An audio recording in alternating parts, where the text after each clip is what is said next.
एकता के सपने, शौर्यों का सपना और राष्ट्रवाद का उदय।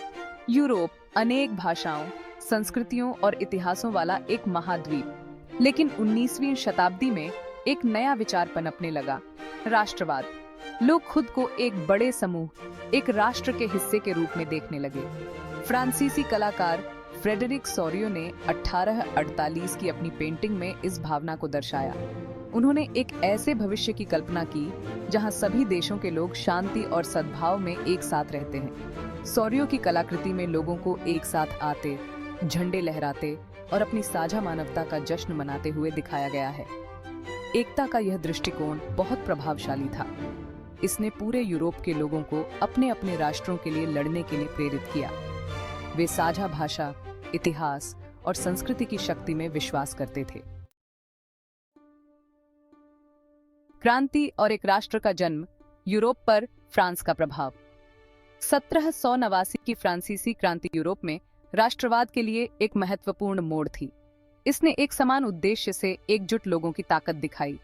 फ्रांसीसी लोगों ने अपनी राजशाही को उखाड़ फेंका और एक गणराज्य की स्थापना की। वे स्वतंत्रता, समानता और बंधुत्व के लिए लड़े। उनके संघर्ष ने पूरे यूरोप को प्रभावित किया। इसने दूसरों को पुरानी व्यवस्था को चुनौती देने के लिए प्रेरित किया। फ्रांसीसी क्रांति ने एक राष्ट्र राज्य के विचार को जन्म दिया। इस नए प्रकार का राज्य लोकप्रिय संप्रभुता के सिद्धांत पर आधारित था।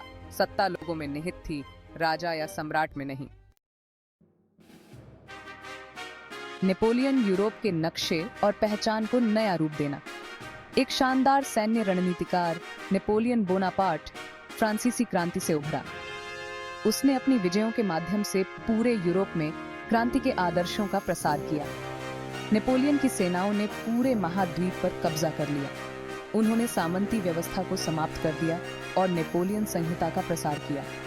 इस संहिता ने कानूनी सुधारों की शुरुआत की और कानून के समक्ष समानता को बढ़ावा दिया। नेपोलियन की विजयों ने यूरोप के नक्शे को फिर से तैयार किया। उसने पवित्र रोमन साम्राज्य को भंग कर दिया। उसने नए राज्य और गणराज्य बनाए।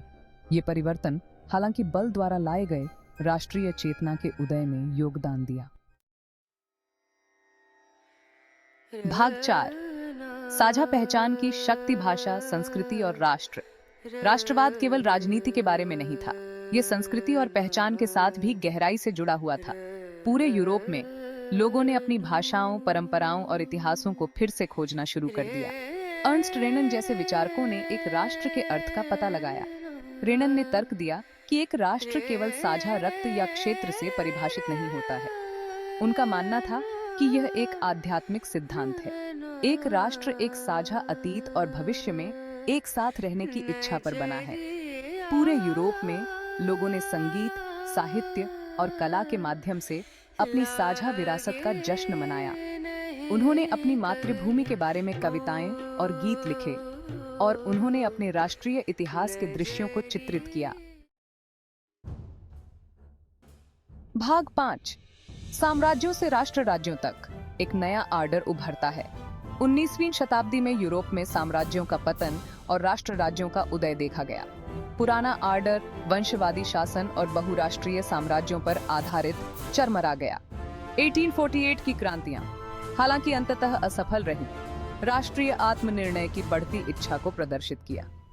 लोगों ने खुद पर शासन करने का अधिकार मांगा। इटली और जर्मनी लंबे समय तक छोटे राज्यों में विभाजित ने एकीकरण प्राप्त किया। इन घटनाओं ने यूरोपीय इतिहास में एक महत्वपूर्ण मोड़ ला दिया। राष्ट्र राज्य का विचार जड़ पकड़ चुका था। भाग 6, राष्ट्रवाद की विरासत, आधुनिक दुनिया को आकार देना। राष्ट्रवाद ने दुनिया पर एक अमिट छाप छोड़ी है। यह अच्छे और बुरे दोनों के लिए एक ताकत रही है। इसने साहस, बलिदान और रचनात्मकता के महान कार्यों को प्रेरित किया है। इसने संघर्ष और विभाजन को भी हवा दी है। 20वीं सदी के 2 विश्व युद्ध कुछ हद तक अनियंत्रित राष्ट्रवाद का परिणाम थे। इन संघर्षों की भयावहता ने अंतर्राष्ट्रीय सहयोग और समझ की आवश्यकता को रेखांकित किया। आज राष्ट्रवाद एक शक्तिशाली शक्ति बनी हुई है। यह पहचान को आकार देना और वैश्विक घटनाओं को प्रभावित करना जारी रखता है। अपने परस्पर जुड़े हुए संसार की जटिलताओं को नेविगेट करने के लिए इसके इतिहास और विरासत को समझना आवश्यक है।